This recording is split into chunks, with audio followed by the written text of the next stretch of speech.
물가 안정, 공공요금 바뀐다는데 체감은 왜 없을까?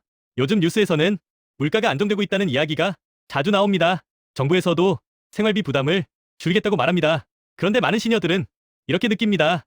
나는 별로 달라진 걸 모르겠는데? 이 느낌은 틀린 게 아닙니다. 물가 안정이라는 말은 가격이 내려간다는 뜻이 아니라 더 이상 크게 오르지 않는 상태를 의미하는 경우가 많습니다. 그래서 장을 보거나 외식을 할 때 갑자기 싸졌다는 느낌은 잘 들지 않습니다. 특히 시니어는 고정 지출 비중이 큽니다.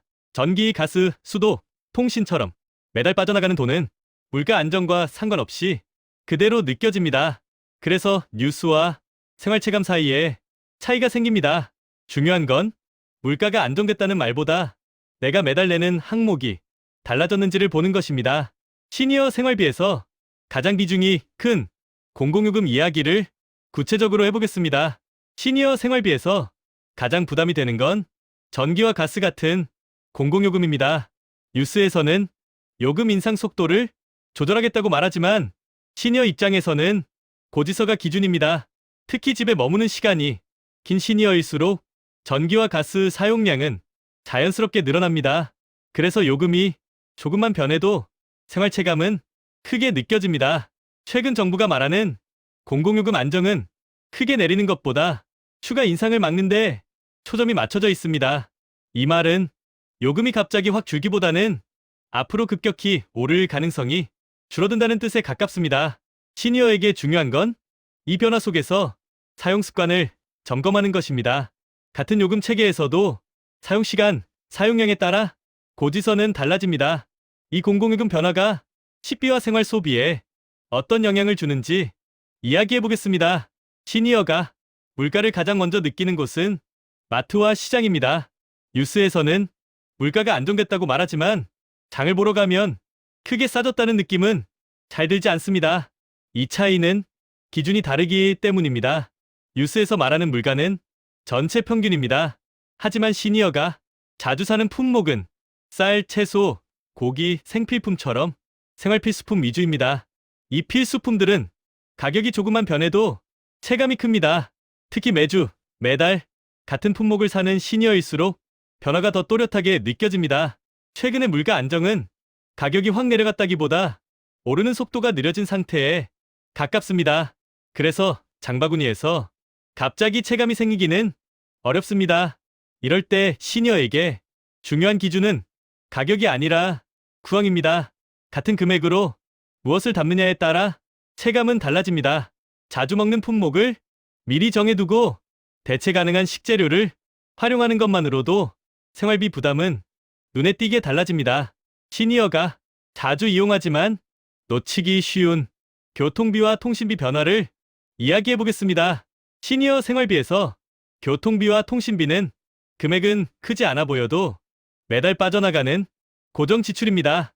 그래서 작은 변화라도 쌓이면 부담이 됩니다.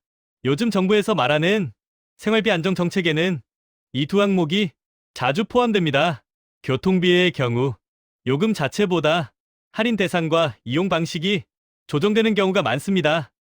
문제는 이 정보가 잘 알려지지 않는다는 점입니다. 그래서 대상이 되는데도 그냥 지나치는 시니어가 생각보다 많습니다. 통신비 역시 요금이 크게 내려가기보다 선택지를 늘리는 방식으로 조정되는 경우가 많습니다. 하지만 요금제는 스스로 확인하지 않으면 자동으로 바뀌지 않습니다.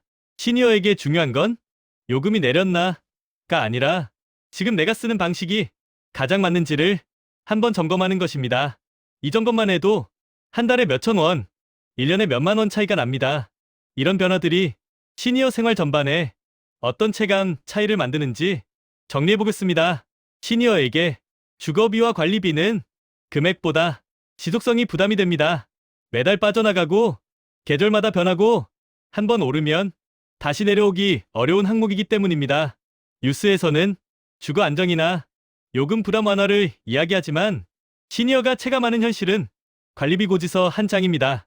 특히 난방비와 공동관리비는 생활 방식에 따라 차이가 큽니다. 집에 머무는 시간이 길어질수록 난방과 전기 사용은 자연스럽게 늘어나고 그만큼 고지서도 무거워집니다. 최근의 정책 방향은 주거비를 크게 낮추기보다 급격한 인상을 막는 쪽에 가깝습니다. 그래서 체감이 크지 않을 수 있습니다. 이럴 때 시니어에게 중요한 건 요금이나 소식보다 사용 패턴 점검입니다. 같은 공간이라도 난방 시간, 온도 설정, 환기 방식에 따라 관리비는 달라집니다.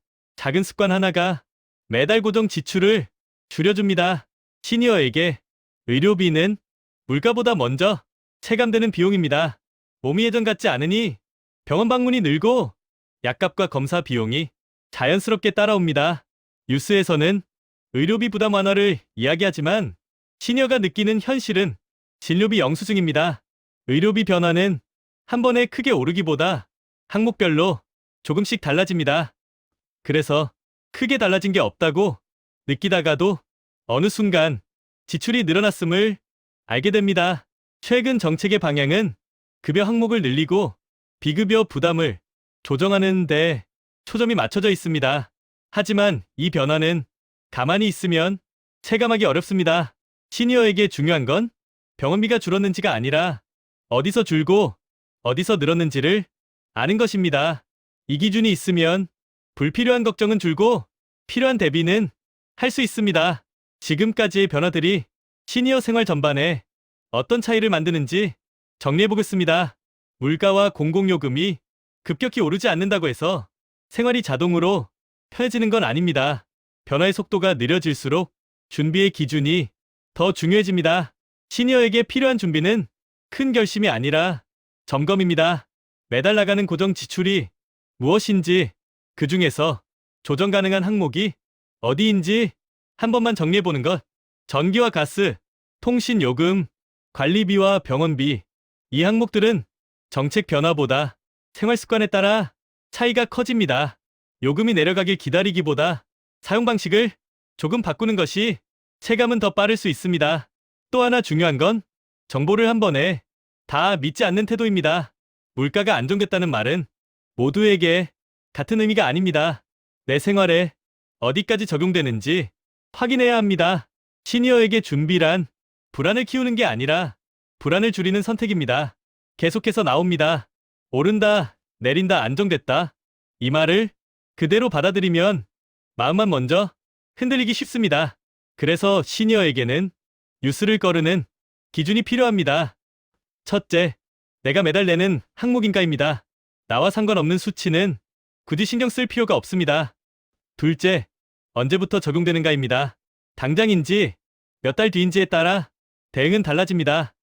셋째, 내가 바꿀 수 있는 부분이 있는가입니다.